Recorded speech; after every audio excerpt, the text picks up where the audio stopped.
a décidé avec la direction de tout faire pour essayer de performer et d'essayer d'augmenter effectivement les performances de nos joueurs. Et on est parti dans différentes directions, en l'occurrence la nutrition.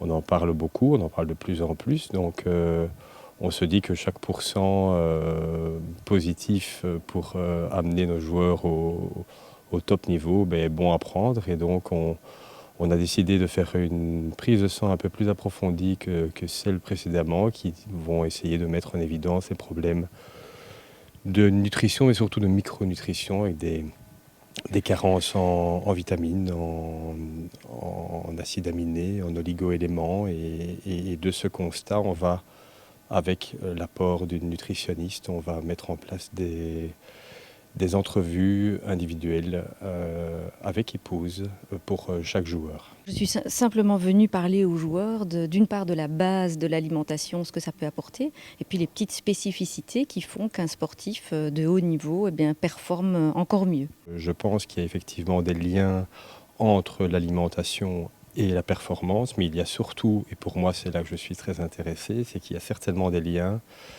entre la nutrition et les blessures. L'idée, c'est de mettre du bon carburant dans une Formule 1. Si on met n'importe quel carburant, elle roule beaucoup moins vite. Donc ça, c'est vraiment le principe, c'est choisir le bon carburant au bon moment et puis apporter au corps tout ce dont il a besoin pour éviter les blessures, les claquages, les tendinites, les inflammations, etc.